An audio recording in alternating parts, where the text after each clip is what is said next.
let's get divorced, Nelson said coldly. I have a new family now. You and Dakota need to move out. And just to be clear, I'm not paying a single cent. Beside him, the young blonde woman, AA, smirked like I was the unreasonable one. The only calm presence in the room was the pair of sleeping twins in the stroller, unaware of the chaos swirling around them. Nelson had never stepped up as a father when Dakota was born. He spent those years chasing his own pleasures, even stealing from her college fund, and now he stood there, proud of his new family, as if everything he'd done to us didn't matter. Did he ever once stop to think about what Dakota or I had gone through? I was too stunned to speak. Then Dakota pointed toward the TV, still on in the background. Huh, Dad, aren't you watching TV? Nelson turned, and froze.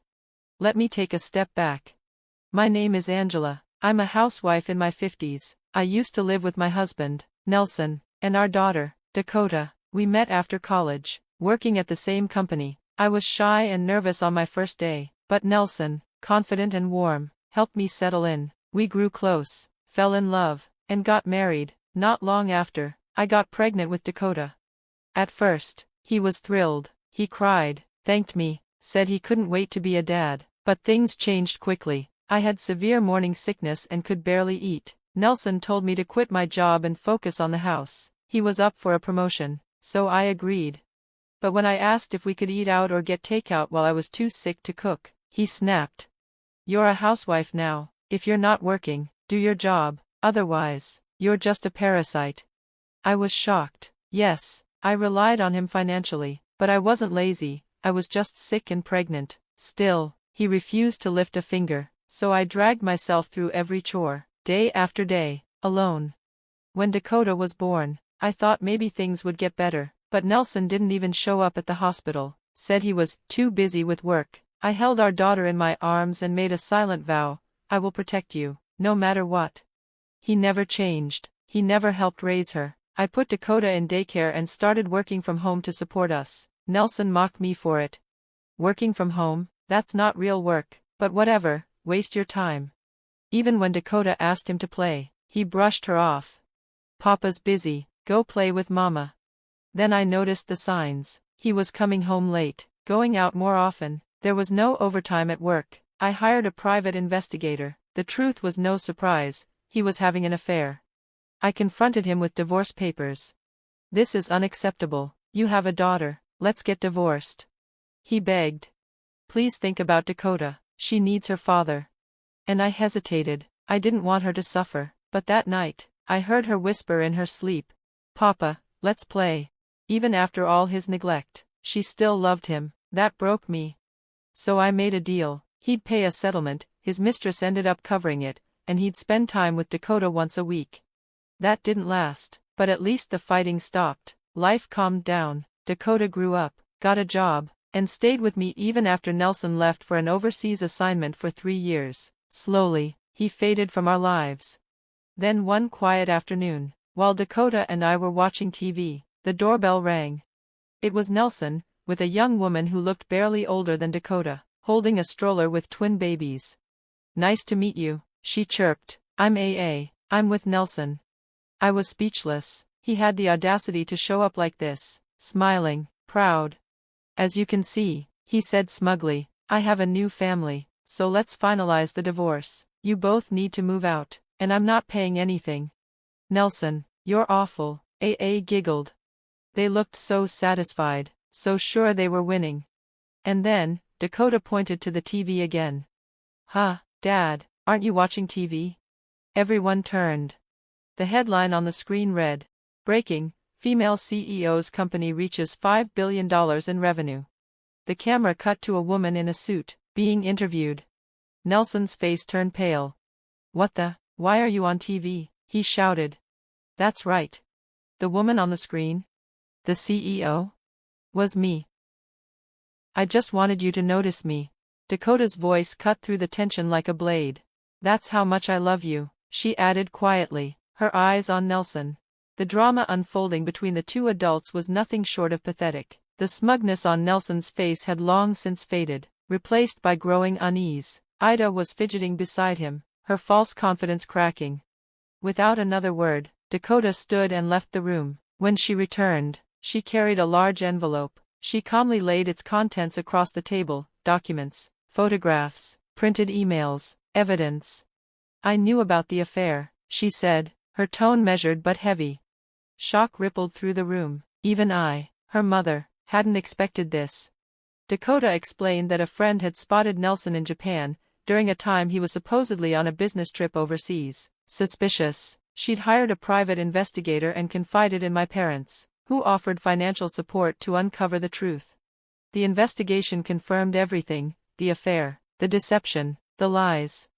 I didn't tell you, Mom, she said, looking at me apologetically. I was afraid it would hurt you too much, especially since she's so close to my age.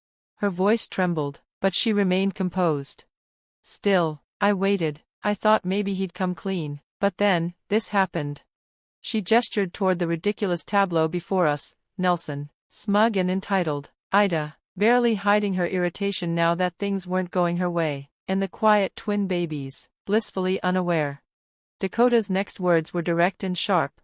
Dad, what you did is despicable. You abandoned Mom, you abandoned me, and now you waltz in with a new family like we never existed. You barely even played with me growing up. I tried not to hate you, but I'm just disappointed. Nelson looked as though the air had been knocked out of him. Ida glanced between us, visibly uncomfortable. I've had enough, I said finally, my voice cold. This needs to end properly. I turned to Nelson. I'll be demanding a full settlement, and I'll be informing your company's president. His face drained of color. You can't do that. You're just a former employee. You don't have the authority. Ida cut in, her voice rising. Yeah, how would you even reach the president directly?